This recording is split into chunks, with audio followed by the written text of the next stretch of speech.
Welcome to the conversation. Dr. David Klein of the Stages of Life Institute. You can not only go there by the internet, you can also go by there in person. And don't forget, when you're down there, ask them about their all-new app. The app for the telephone is absolutely Star Trek. This is the coolest thing you have ever seen in your life. But, Doctor, I want to talk today about neuropathy. That is a word that is tossed around like bananas at a circus. I mean, everybody's talking about neuropathy. Is this something that's really diagnosed all that much, if accurately? Oh, it's rarely diagnosed accurately, and that's really the problem. Okay, people come in every day being told, I have diabetic neuropathy. Well, what makes you think you have diabetic neuropathy? Because your doctor told you? What did your doctor do to diagnose neuropathy? And what is neuropathy anyway? Okay, neuropathy is the state of being where the nerves, whether they're sensory, motor, or autonomic, become damaged, dysfunctional, or diseased. Okay, that's what it's all about. In the context here, when people are told they have diabetic neuropathy, the implications is that blood sugar caused it, it happens in diabetics, and that it's of a certain nature. In order to carry the diagnosis, in order to give somebody the diagnosis of diabetic polyneuropathy, you need to measure it. It's not enough to have you kick your shoes off, stick them with a monofilament and say, gee, is this dull or is this sharp? Because it tells you virtually nothing, especially here in Florida, where you run around without shoes, flip-flops, or sandals, and guess what? Your feet toughen up a little bit. It's not the same thing as it is in New Hampshire, okay? We're up there, basically you're a little bit thin-skinned. It's going to happen. So how do you diagnose neuropathy of diabetes? You do something called a nerve conduction velocity study, not to be confused with an EMG. An EMG is entirely different. It tells you what's going on motor nerve, it tells you very, very little with regards to diabetes, but the NCV gives it all. Now, so you think that the tingling in your fingers is coming from diabetic neuropathy, you would probably be dead wrong. Why? Because it happens in your toes for 10, 15, 20 years before you'll ever even know that it's in your fingers. So, diabetic polyneuropathy is something like this. This is how it presents. You walk along, it feels like you're walking on bricks of wood, blocks of wood. There's a deadening of sensation that begins first. The burning pain usually occurs much, much later. Individuals that have pain that comes and goes, the likelihood of it being diabetic polyneuropathy is very, very small. In the fingers and toes, it's almost always thyroid. Hypothyroidism will not only raise your blood sugar, but it also causes entrapment neuropathy, sometimes known as carpal tunnel, tarsal tunnel, cubital tunnel syndrome, and give you all the same symptoms. Oddly, the treatment is real different. And you know something? If you can't figure out what's wrong, you don't have a prayer to fix it. So that's really the main take-home message there is it in fact neuropathic at all? Well, what else will cause the feet to burn? So you think you have diabetic neuropathy. Why? Because you're taking metformin, glyburide, and your blood sugar is a little bit elevated. Your feet will burn as a result of plantar fasciitis. If you go to a podiatrist first, that's what it always is. Could well be Morton's metatarsalgia. Okay, if you go to a podiatrist, it almost always is. If you go to me, it's a digital entrapment syndrome. You fix it. It's the same problem. You just fix it more easily. But what else can do it? You can end up with pain due to tendinitis behind the knee, which will cause the feet to burn. Now, this is very, very important because when these sorts of things happen, the pain will come and go. But diabetic polyneuropathy comes and stays. What's more is when you do the NCV, characteristically, there are certain nerves that get injured first. It's an asymmetric irritation and slowing, typically of the sural nerve, which is in the ankle, first. The tibial nerve, second. Peroneal nerve, third. Well, what else can cause pain that looks like diabetic neuropathy? How about shin splints? My God, you're out there playing golf, okay? You're out there running back and forth. You're jogging to try to keep up with the neighbors, okay? Shin splints will cause burning pain in the feet.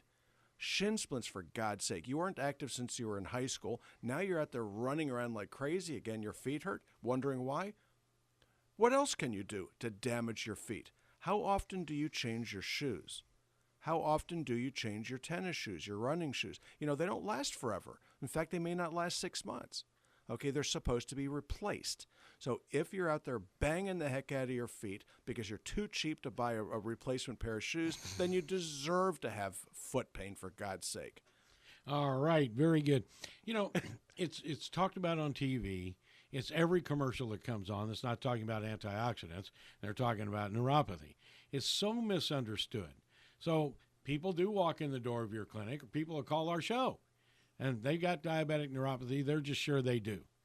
And I'm not sure how you have the patience for all this. What drives me crazy? Okay, the most common diagnosis that comes into my office, number one, most common diagnosis is misdiagnosis. They come in and it's wrong. They wouldn't be there if the doc had it right the first time.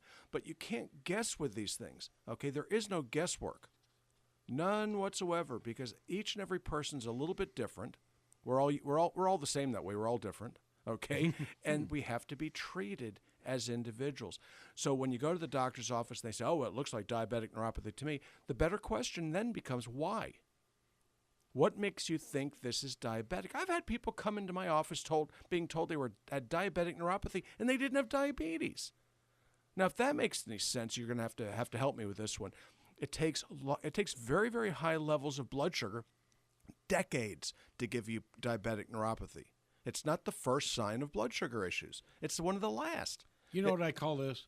I call some of this by some of these doctors hallway diagnosis.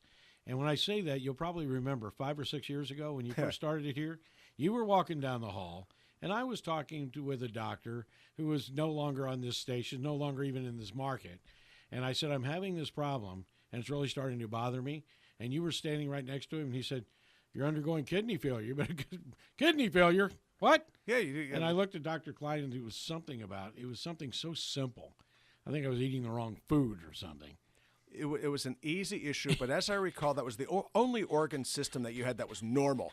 Okay, and so why he picked kidney disease, I'll never understand. Okay, but he certainly did sound convincing, though, didn't he? He said he could see it in my eyes. Yeah, I'm sorry. Yeah, I'm a pretty good observer. Okay, I'm looking at this thing. The only abnormality I saw was the one that was talking to you, and and again, he's no longer with us. At least not here at the station. Thank God for small favors. In any event, so misdiagnosis is really what it's all about. Okay, and here's the sad part. Okay, here's where it's going to get a little bit political, and that's that there's a shortage now in the United States of over 90,000 primary care physicians. Right. Okay, I predicted this when Obama signed the HITECH Act of 2009, that this was going to happen because it takes about 6 to 7 years to produce a family doc from start to finish. It's a production. It's not something that happens overnight. You can produce a Buick in a few hours. It takes 7, 8, or 10 years or more to produce a physician. And so when you start unplugging the production, you end up with a situation. Well, it's going to get worse. It's going to get a lot worse. Each year, the shortage is going to get worse. And then my prediction is this is when you're going to know that it's all over Irene. Okay, now they're going to go abroad and start bringing more in. And in most countries around the world, you do not need to go to college to go to medical school. Oh, boy. Okay, so if you think the quality is going to go up, I don't think so. I think it's going to go the other way. So protect your family physician. Take them a thank you note and a box of candy. Do something good for your family docs because you're going to wish that you had. They're disappearing in droves right now. They're retiring. At what age? 60 years of age. That's when they're leaving. They're going, something, I don't need to do this anymore, and out the door they go. This is when somebody has 30 years of experience.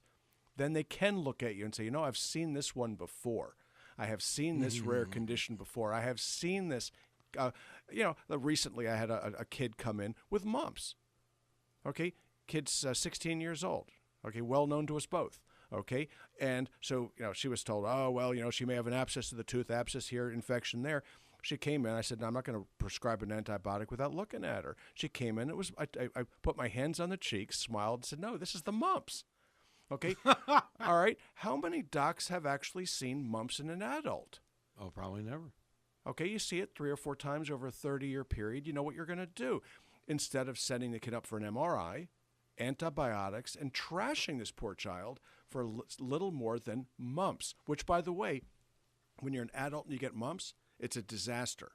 Okay, and if you think that you're not going to get it, you're sadly mistaken. Why? Because your immunity to this childhood illness only lasts about 7 years. Ouch. So you can get this one more than once. Wow. All right, let's connect with the stages of life. You know, I go there quite often, and I have noticed when I walk into the lobby, the people waiting to see you have, I don't know, meatloaves and banana bread and cakes and maybe even a rooster. A chicken or two. Yeah, that's right. We're going back to, Weeping Willow Lane or something on this. Or eggs that came from that chicken. Oh, or yeah. Very duck. nice, very nice. Robin? All right. Our phone number is 407-679-3337. Our website is stagesoflife.net. We are located in Longwood at 1917 Booth Circle. That's right off of I-4 and 434. Our health store is open during office hours, which is Monday through Thursday, 8 to 5. We invite you to come on in, see what all we have to offer for you. And also check us out on Facebook at Stages of Life Medical Institute.